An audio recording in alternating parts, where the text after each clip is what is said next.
งสวดมนต์เสียงสวดมนต์เนี่ย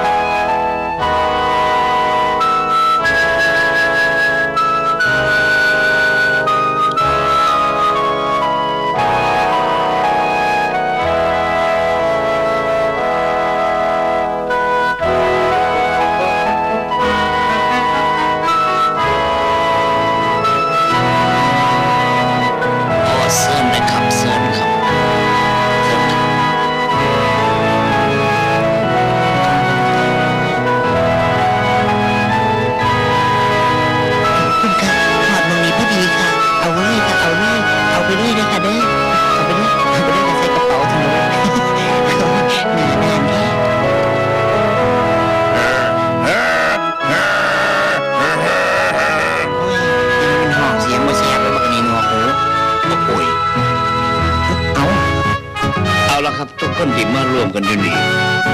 เพราะคิดว่าพวกลูกๆทุกคนคือจะเป็นสาวกของพระพุทธเจ้าโบสถ์ของเฮามันแคบแล้วก็อีกอย่างหนึ่งการสร้างต่อเติมทั้งพ่อกับบ่มีเงินเอาหวังว่าสิได้รับปัจจัยในการเรียไล่ซึ่งเจ้าหน้าที่ทั้งโบสถ์ของเฮาสิได้นำกล่องไปให้เรียไล่แล้วก็สิได้มีเงินมาซ่อมโบสถ์ขยายโบสถ์ออกไปอีกพวงใหญ่ไพศาลนะมันเป็นเรื่องที่หนักใจแต่ถ้าให้ความร่วมมือกันก็คิดว่าสิบ่มีการหนักพระเจ้าคงสิประทานพรให้ทุกคนที่มาโบสถ์นี้แล้วก็ร่วมสร้างกุศลร่วมกันได้รับความสุขความเจริญโอ้ยผมว่ามันเหี่ยวประเดี๋ยวมันขวดน้ำ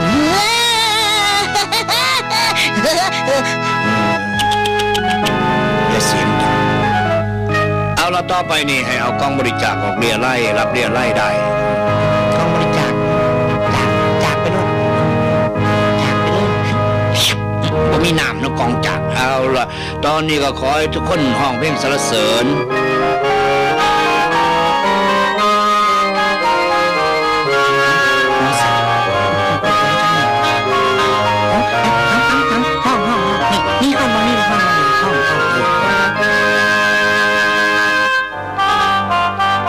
ทุกคนโชคดี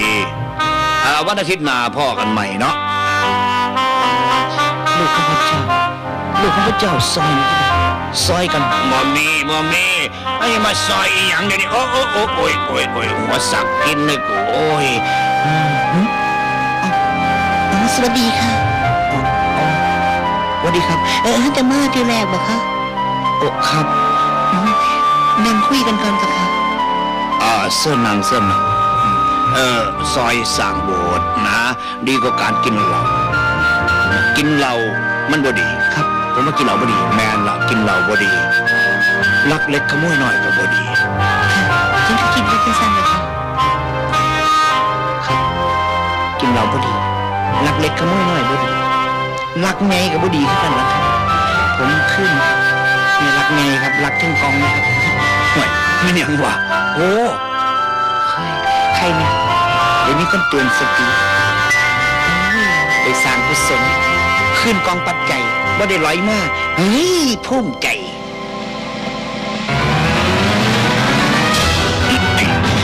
นี่บอกแล้วว่าอย่ามาลาดตระเวนแถวนี้นะอย่ามาวุ่นวายว่างตำรวจวะนี่เฮ้ยตีมันทำเป็นตำรวจตีมันมาตรวจตาอย่างแถวเนี่ยตรวจว่าเขาเรื่องเขาเล่าแน่เห็นแล้วออกมาแล้วเหยียบอย่างเดียวนี่ตีตายเลยบีบคอยตายเลยนี่ย้องกันไม่ละครับเหมือนลงพักแล้วโอ้ยถนนนี่ชั่วโอ้ยมาอีกแล้วโอ้ยทะลุทักแย่ได้ครับแบบเนี้ยนั่นที่ละติดป้ายประกาศไปเลยไปรับสมัครตำรวจเพิ่มแล้วเขาเซ่มาเลยเมามัดมาเลยโอ้ยตายย้องเลยย้องสู่แห้งเก็บสมัครตำรวจน่าสนใจเป็นตำรวจมันก็เบาๆได้เนาะเป็นตำรวจเนี่ยจับคนใดคือนี่เป็นดีวะน้องนี่จะคือตำรวจเพียงคือแม่มันคือบักข้านี่เว้ยไม่ดีข้า ความกล้าเท่านั้นที่มันจะเพิ่มพลังให้เฮานี่เอาย่องเข้าไปย่องเข้าไปไปนี่ผิวบอกเป่าลูกวีดบอกเหยียบไปจมทางนี้หน่วยการดีเฮ้ยนี่เฮ้ยตีภูมิกับบอกตีภูมิกับอะไรเนี่ยครับตียังภูมิกับขอโทษครับถึงมาเป็นตำรวจบอกครับผมดีแล้วบรรจุครับบรรจุเลยป่ะครับบรรจุเลยครับอยากเป็นอยู่แล้วไปบรรจุเลยเราออกตรวจเลยครับขอบคุณครับภูมิกับครับเหยียบเข้าไปเหยียบเลยสีกทรงสีกเสือนี่สีขาสีแขนเสร็จนี่เข็ดบอที่จือบออย่ามาถนนนี่ซวยนะตำรวจเขาบ่ต้องการดีท่าทางธรรมะแม่งดีขนาดเลยไปตรวจเลยแล้วก็ปฏิบัติการให้เต็มที่ไว้จะมาตีแห้งจะฟาดมือบุ้มกับอยากมาตีใครยังไปนะไปแม่ครับไปแม่ครับจึ๊บมึงมาถือไปเลยที่หลอดบางอย่างเนี่ยตำรวจตีนเป็ดโอ้ยตำรวจตีนเป็ดอยากหัวเด้เฮ้ยมันจะไปไหวบ่ฮะโอ้ยเอาไปเมียนไหวแล้ว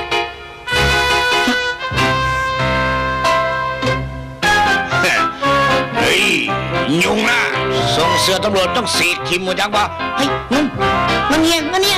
นอย่ายุ่งกับเงินวางลงบักได้ยิบเป็นตายกูบ่อยหูสะก่อนนะฮะน้อยแน่ที่มึงยุ่งกับเงินกูบอกอย่าได้เหยียบมามึงได้กูรู้ว่ากูคุ้มนักเล่นใส่หมวกตำรวจเห็นยังเอาอยู่บ่นี่พวกนี้เว้ย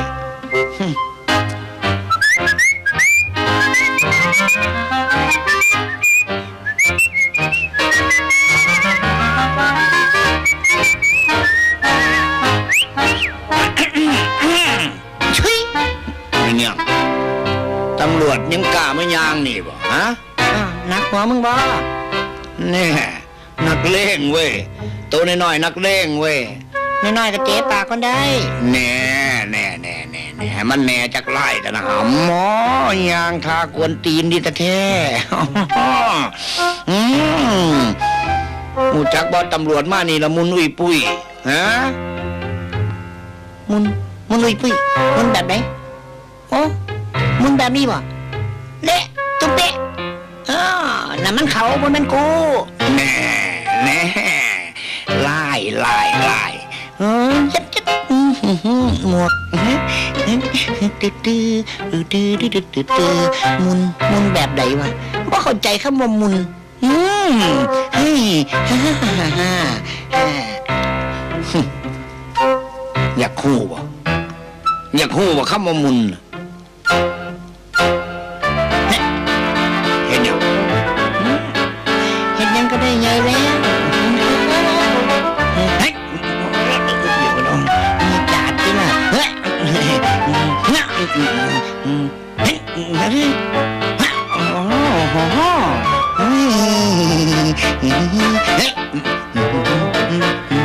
ยังวะ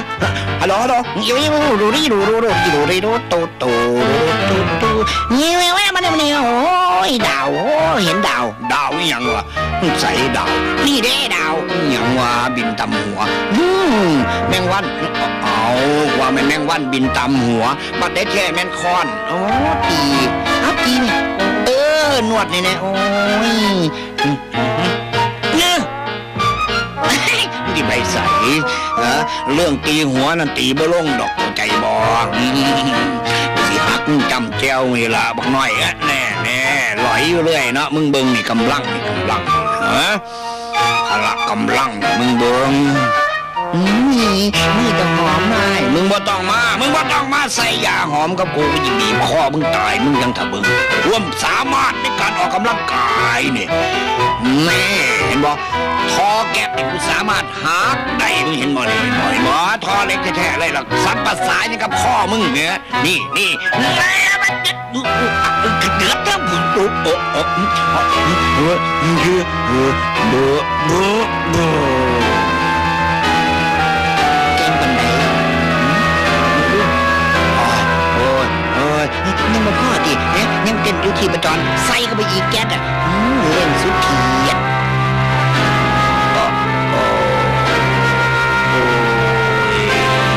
โอ้ยฮะนี่ปันไหนวะโอ้อะไรงามเอาบอกแนวใดวะนี่อ๋อจังสิก็ได้ฮัลโหลฮัลโหล ฮัลโหลวางไหนครับฮะครับ ผู้ร้ายจับได้แล้วเด้ออยู่นี่มาเอาศพไป เฮ้ยเขาแจ้งมาผู้ร้ายจับได้เรียบร้อยแล้วเร็วบักซาดซัวถนนซัวไปแล้วเขา แม่นแท้นักเล่นไงถนนบ้านเฮาคือตีนอ่ะแม่นบ่แม่นหยังแม่นหยังแม่นหยังฮะอยากคืออีกบ่ฮะเฮ็ดจักมันจักหน่อยไปนะอยากร้องของบ่ฮะอย่านะ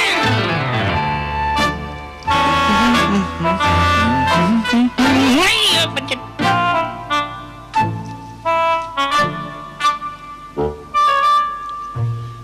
ยากอีหยังเลยจุ๊ดจุ๊ดจุ๊ดจุ๊ดไปจุ๊กเอาไปทางไหนโอ้โทษป่งคนละทาง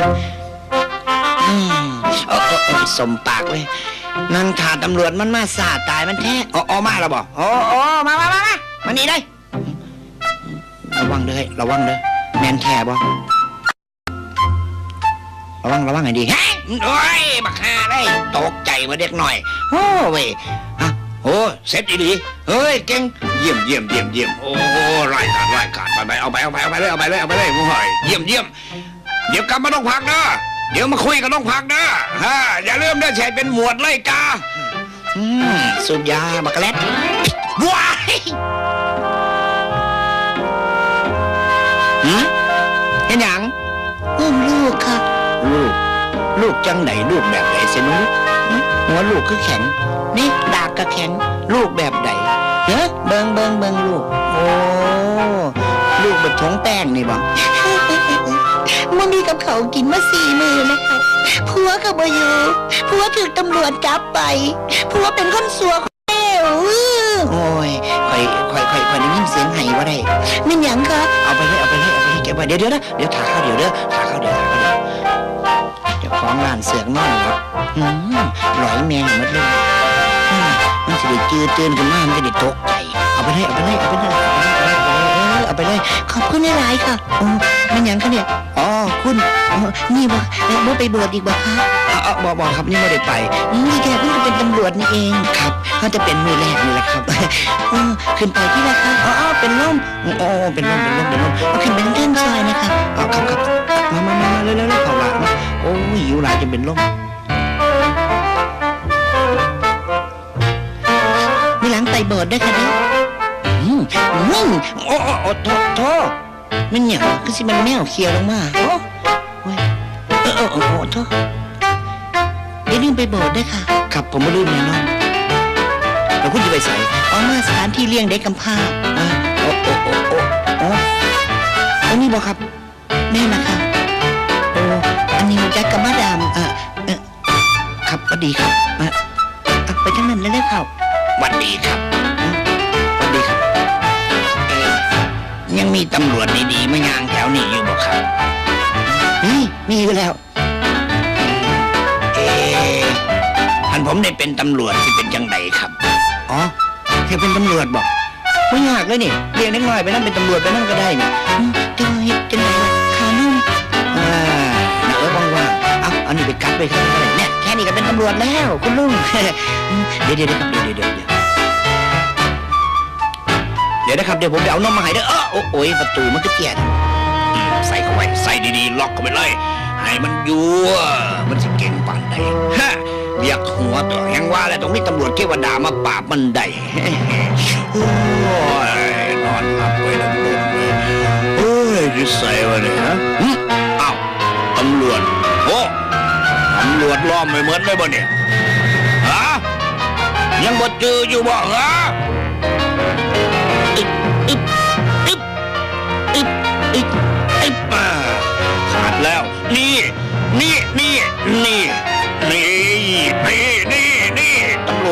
รวจโอ้เพิ่นจับมาวะตีจับมาวะตีจับมาวะตีนี่จับมาอ๋อ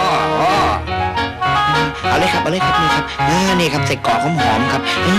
ใส่กรอกหอมๆทอดได้หน่อยกินเลยครับเด้อเดี๋ยวผมจัดการแจกขนมเล็กน้อยก็ได้ครับเด้อกุ๊ก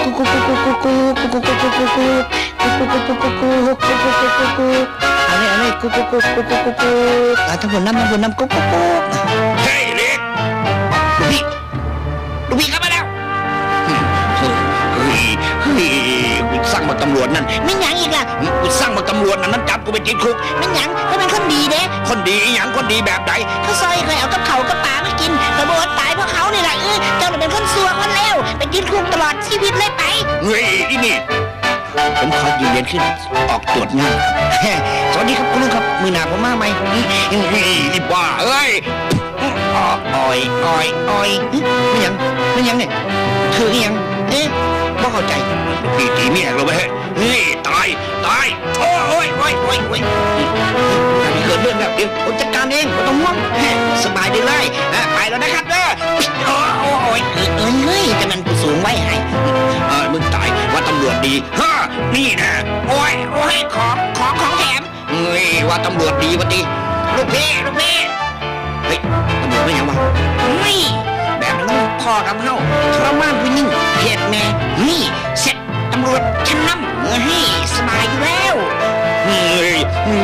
บักน้อยมึงที่ไปใส่บักน้อยนะมึงที่ไปใส่มึงมายุ่งเรื่องของกูเอาจับไปแล้วมึงมาไว้แท้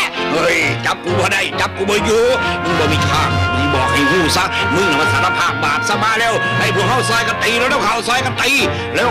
อย่ามันหนีไปได้บักตำรวจน้อยนี่มันจับกูไปกูเจ็บใจมันนี่กูโดนแกะ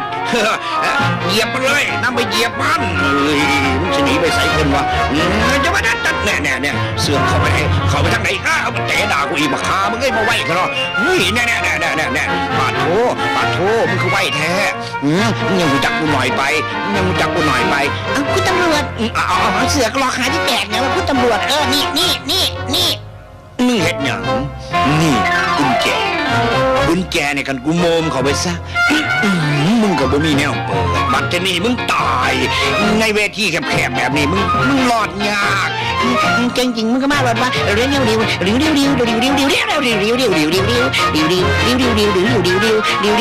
ดิวหาพองบอกเอาเลยใส่เลย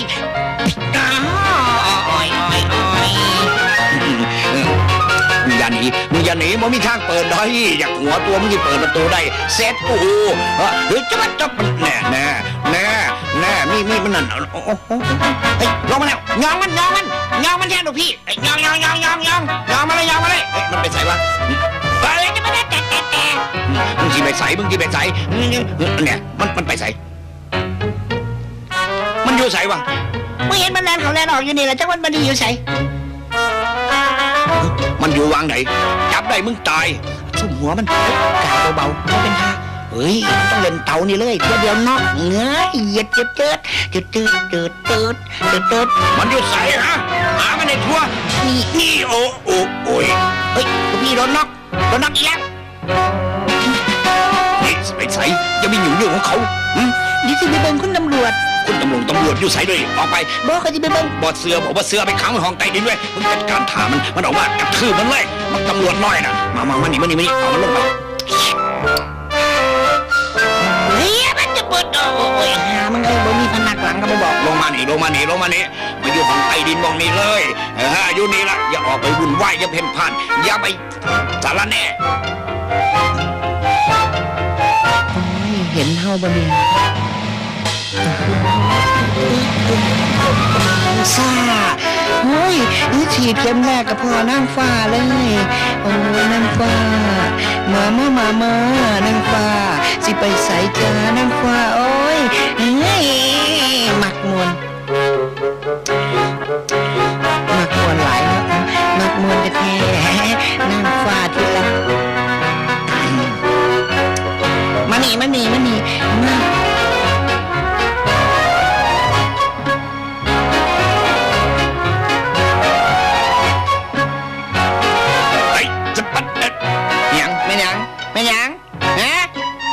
อยากมีเรื่องบ่ที่เตะการข้อได้ล่ะ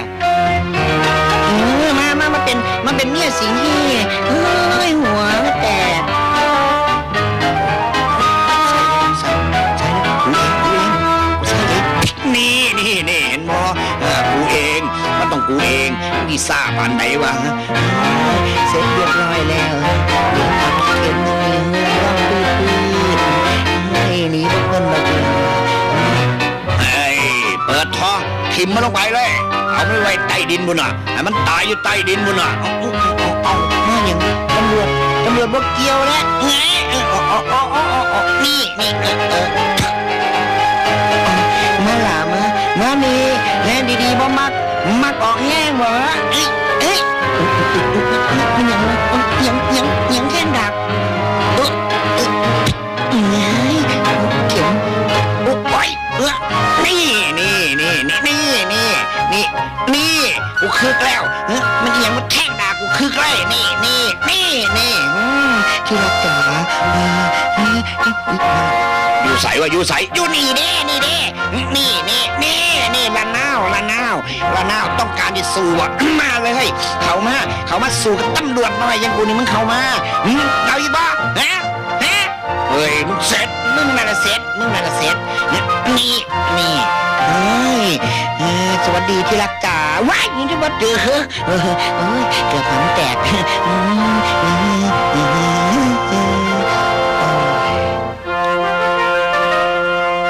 เหตุการณ์ที่เลวร้ายในถนนนี่ซัวได้กลับกลายเป็นเรื่องดีเกิดขึ้นในถนนนี้ประชาชนที่อยู่ในย่านแถวนี้ครับเป็นคนดีเกิดขึ้นนี่เพราะตำรวจหน่อยผู้เดียวสวัสดีครับ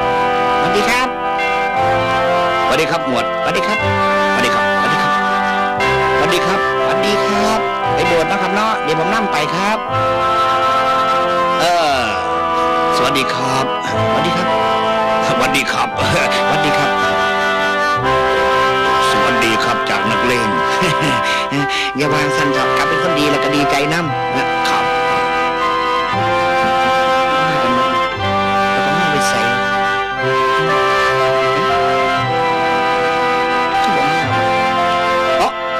มาแล้วผมนึกว่าคุณสิบมาในราคาการเข้าโบสถ์เป็นเรื่องที่ดีที่สุด